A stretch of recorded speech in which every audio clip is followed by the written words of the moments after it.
Hello കൂട്ടുകാരെ, അപ്പോൾ ഇന്ന് ഉച്ചയ്ക്ക് കഴിക്കാൻ ഫ്രൈഡ് റൈസ്. നമ്മുടെ ടോഫു ഫ്രൈഡ് റൈസ് ആണ്. അപ്പോൾ ഇന്നാളെ ഞാൻ ഫ്രൈഡ് റൈസിൻ്റെ ഒരു വീഡിയോ ഇട്ടതാണ്. പക്ഷേ ഫ്രൈഡ് റൈസ് എന്ന് പറഞ്ഞ സംഭവം നമ്മൾ മിക്കവാറും ആഴ്ചയിൽ ഒരു പ്രാവശ്യമെങ്കിലും ഉണ്ടാക്കാറുണ്ട് കേട്ടോ. അപ്പോൾ അതുകൊണ്ട് ഉണ്ടാക്കിയപ്പോൾ പിന്നെ ഇതിൻ്റെ ഒരു വീഡിയോ എടുക്കാമെന്ന് വിചാരിച്ചു.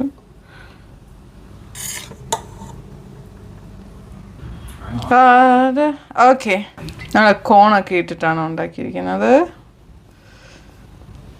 പ്രത്യേകിച്ച് ഇതിൻ്റെ കൂട്ടത്തിൽ കഴിക്കാനായിട്ടൊന്നുമില്ല, സോസും അങ്ങനത്തെ സംഭവങ്ങളൊന്നുമില്ല.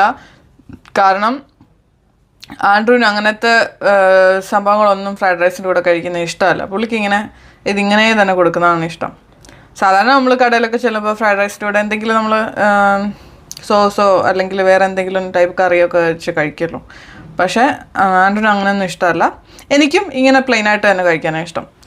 അപ്പോൾ ഇനി ഇത് കഴിക്കാൻ കൊടുക്കാം, എങ്ങനെ ഉണ്ടെന്ന് അറിയാമല്ലോ.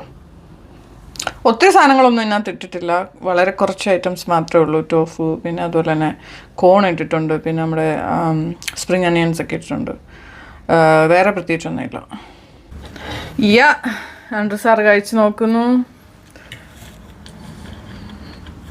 കൊള്ളാമോ? ഓക്കെ. കൊള്ളത്തില്ലെങ്കിൽ ആൻഡ്രൂ തംസപ്പ് കാണിക്കത്തില്ല. അപ്പം ഇനി ഞാനൊന്ന് കഴിച്ച് നോക്കട്ടെ എങ്ങനെ ഉണ്ടെന്ന് അറിയാമല്ലോ. ഇനി എനിക്കുള്ള പോർഷൻ എടുക്കുവാണേ.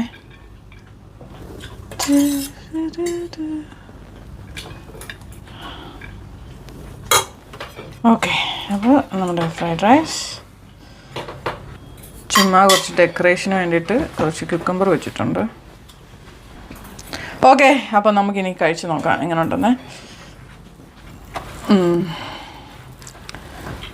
ഇത് പക്ഷേ അത്ര ഡ്രൈ ആയിട്ടുള്ള ഫ്രൈഡ് റൈസ് അല്ല. നമുക്ക് പ്രത്യേകിച്ച് കറിയുടെ ഒന്നും ആവശ്യമില്ല. എന്താ ഒരു പിടി ഇങ്ങനെ എടുത്ത്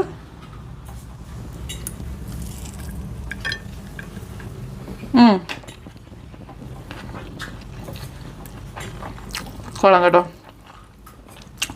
പക്ഷെ ഒരു സാധനം ഉണ്ടായിരുന്നെങ്കിലെന്ന് എനിക്കൊരു ആഗ്രഹം. എനിക്ക് ഈ ഫ്രൈഡ് റൈസൊക്കെ അച്ചാറിൻ്റെ കൂടെ കഴിക്കാൻ ഇഷ്ടമാണ്.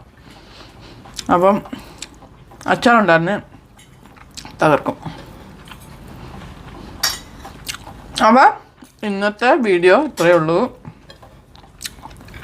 ഞാൻ വേറൊരു വിഭവമായിട്ട് പെട്ടെന്ന് വരുന്നതായിരിക്കും. അതുവരെ കാത്തിരിക്കുക. ബൈ.